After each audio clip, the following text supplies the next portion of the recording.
Okay. Next. Moi j'avais une question un peu technique, donc... Non mais ça on va pas savoir. Hein. C'est par rapport à ce que vous avez dit sur les taux de change, en fait, je suis étudiant en économie et on n'a pas compris en fait. Ah, bah alors, il est dit dans les traités, dans Maastricht, que la BCE avait quelques compétences, notamment sur les prix. Il a été dit qu'elle avait aussi dans ses compétences la politique de change. Elle n'a pas la politique de change. Elle n'est pas compétente pour la politique de change. Elle est co-compétente. Il n'y a pas qu'elle. Il y a écrit donc article 111, tout le monde dans votre traité de Maastricht, les étudiants en économie surtout, allez lire. Allez lire. Il y a écrit noir sur blanc, l'ECOFIN, à la majorité qualifiée, je cite de mémoire, hein, excusez-moi, mais c'est un peu loin tout ça. Donc l'ECOFIN, sur proposition, alors c'est même plus sur proposition de la Commission ou peut-être du Conseil européen, à la majorité qualifiée, l'ECOFIN pourra coordonner. Alors l'ECOFIN, c'est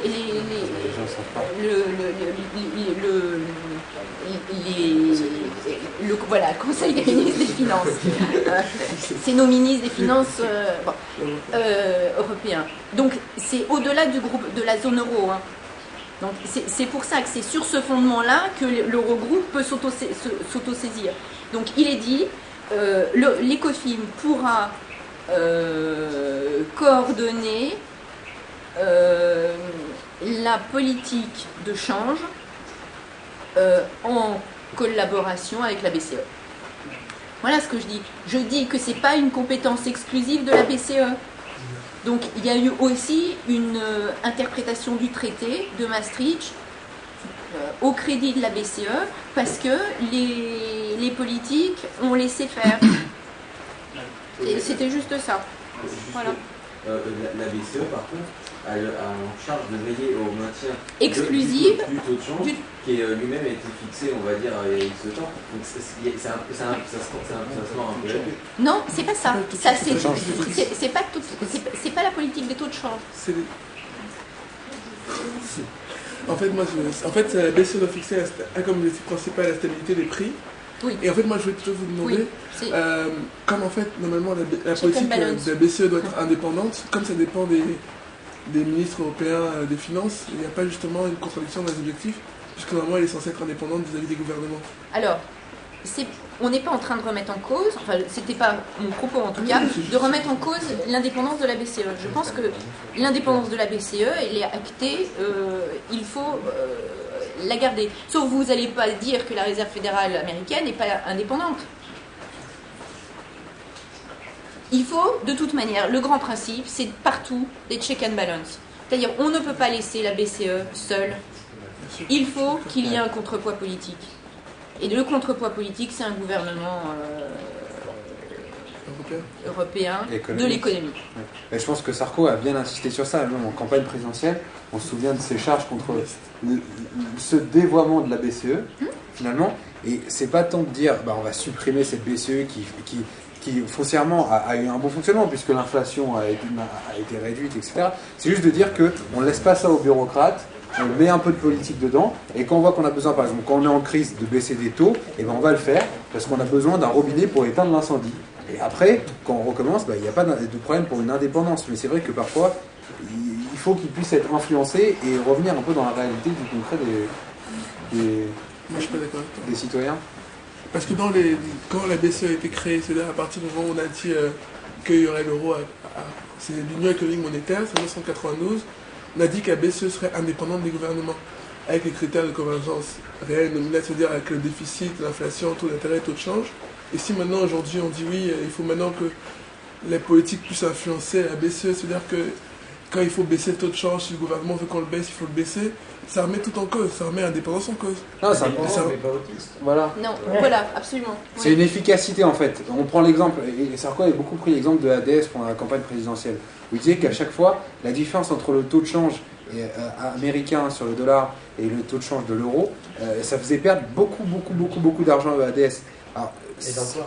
Voilà, et d'emploi, d'autant plus. Donc c'est-à-dire que finalement, on peut garder une indépendance en disant, voilà, mais une fois qu'on voit des aberrations, ou quand on voit de l'idéologie au niveau de la BCE, le politique est là parce que lui, il a été élu.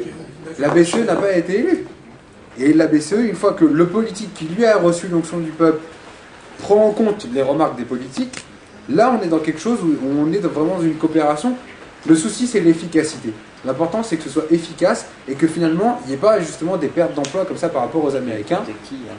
Les gens politiques, quand c'est 15 pays, enfin même plus, qui doivent se mettre d'accord, chacun faisant ses promesses électorales. Mais c'est aussi ça Trichet aussi. Qui n'a pas forcément le garant il n'est pas optimiste, mais il est serein. Oui, mais le garant du contre-pouvoir que serait l'Eurogroupe, c'est qu'il va falloir mettre les 16 d'accord. Ah oui, ça c'est donc les 16 d'accord, ça évite aussi de mettre sous tutelle la BCE.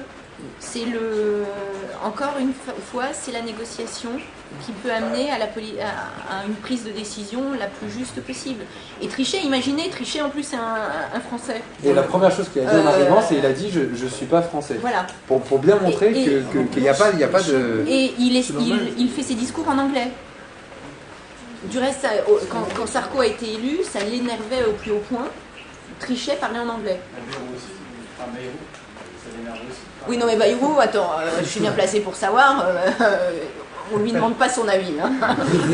Il n'est pas président, donc on lui demande pas... Conseil municipal de Pau. Mais c'est vrai que c'est des petits gestes qui font... Trichet disait, je suis indépendant, je parle anglais. Ouais. Est-ce que c'est pas aussi une question de dialogue finalement par rapport aux Américains qui dialoguent plus avec la Réserve fédérale il ne faut pas mettre en cause l'indépendance, mais peut-être plus dialoguer. Maintenant, on a commencé à le faire, mais c'est ça, il ne faut pas croire que c'est parce qu'on dialogue, parce qu'on se met d'accord, parce qu'on essaye de mettre en place un système le plus cohérent possible, qu'on perd de l'indépendance. Au contraire, l'intelligence n'a jamais été antinomique avec l'indépendance. On peut renforcer l'indépendance de la BCE tout en lui disant arrêtez de faire des conneries. Je me sens qu'il n'y a rien à voir avec la BCE, mais tout au début, on a dit évoqué le fait que l'Europe était distante, froide, mais qu'est-ce que la majorité présidentielle propose justement pour faire en sorte de mieux faire connaître cette Europe à l'ensemble des citoyens européens? Parce que si on interroge dans la rue, personne ne sait comment se marche le Parlement, personne ne sait pas. Même pas si la majorité des gens savent que le Parlement est à Strasbourg. Donc je suis sûr qu'il y a pas mal qui répond à Bruxelles. C'est d'autant plus qu'il y siège aussi. À ce niveau-là, il y a le gouvernement qui a fait une proposition et qui est maintenant dans les faits, c'est que dans la mission de service public de tous les moyens d'information, tu dois obligatoirement avoir un moment réservé pour expliquer ce que c'est que l'Union européenne. C'est-à-dire sur France 2, sur la chaîne publique Assemblée nationale, sur Sénat, je sais plus quoi, vous avez Sénat, France 2, France 3, tu as des moments obligatoires où tu dois laisser la chaîne au fait sur des sujets européens.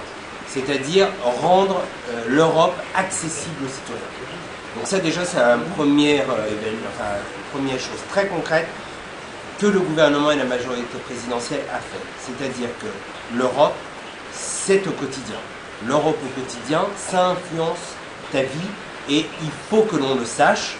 Mais si aucun média ne nous en parlait, eh ben c'était pas possible. Donc comme les médias ne le font pas, évidemment on ne peut pas l'imposer aux chaînes privées, on n'est pas encore là, mais les chaînes publiques maintenant ont ce devoir, ont cette mission de service public d'information sur l'Union européenne. Maintenant il y a des engagements également de nos collectivités, hein, c'est de nous rendre des comptes rendus de mandat. Pourquoi sur la liste tu as des gens qui sont des candidats, maires, conseillers de Paris, des élus, parce qu'on sait qu'ils ne s'éloigneront pas du terrain. Et ils te feront un compte-rendu précis de leur travail au Parlement européen et également de leur action commune entre leur travail d'élu de terrain et leur travail d'élu européen. encore quelque chose de très concret. La majorité présidentielle a voulu envoyer des parlementaires européens qui ont une attache au terrain et qui s'occuperont du problème des Français. J'ai envie de te poser une question aujourd'hui. Est-ce que tu peux me citer au hasard? Et toi, tu peux? Ah non, non, il n'est pas Île-de-France. En Île-de-France, on a 13 sièges, mais on a 14 sortants. 14 sortants et 13 sièges. Pourquoi on présente plus de candidats qu'à sièges? Parce qu'il y a des suppléants. En fait, tu as 13 candidats et 13 candidats Il y a suppléants. l'équipe B.